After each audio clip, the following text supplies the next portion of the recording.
Hey, this is Mark Watch from MTC Media with your Virginia Tech Notre Dame preview. Virginia Tech comes to South Bend trying to rebound from a loss to Boston College.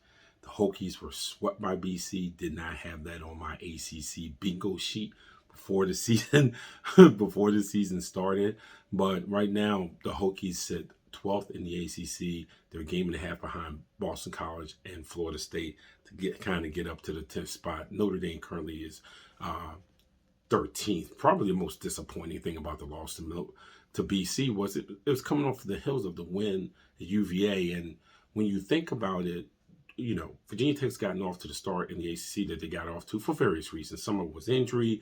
Things happen throughout the year. They have a player right now that's away from the team with a family personal issue. So it's been an up and down type of scenario down there in Blacksburg, but they are a veteran staff. So when you have a win like the win over UVA, you don't expect for a letdown loss against BC. And that's not to criticize BC because they're surprising people. Them and Florida State are winning probably more games than what people thought they were. And I mean, Earl Grant's doing a great job up there at BC trying to put that program back together. But that's just not a game that Virginia Tech can lose.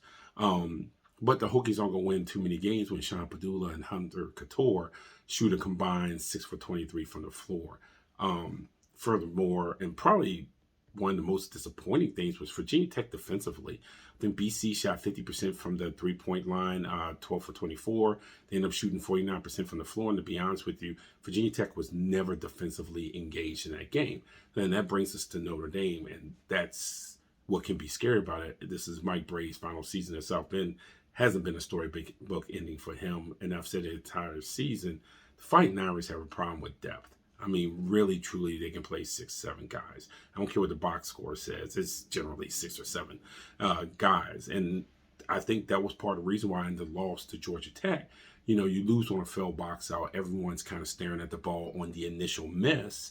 And I think part of that is fatigue. Guys play big minutes every game in South Bend. And I think that played a part in it because you can't lose to Georgia Tech that way. And Notre Dame, are going to be playing hard because I'm sure they're going to want to close out Mike Brey's career somewhere on a good note.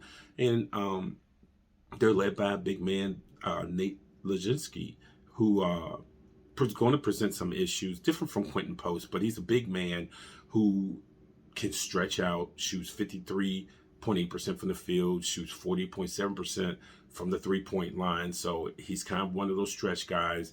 The guards, Dane Goodwin has been good this year. Freshman J.J. Starlin came in with all the hype, and as season is going on, he's sort of lived up to that hype. And both of them can hurt you on the offensive end.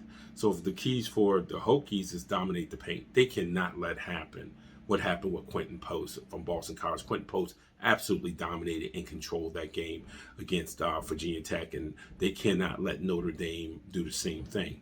Backcourt bounce back. Hunter Couture, Sean Padula have to play better beyond just shooting the ball better. They have to be in control of the game better and be able to control the offense better and not let their offense affect their defense if they want to really, really push the Hokies over the top. And last but not least, expose Notre Dame's lack of depth. Whether you get physical with them, whether you try to get them in foul trouble, whether you speed the pace, you all know that Notre Dame has struggled as games are going on because guys have gotten fatigued.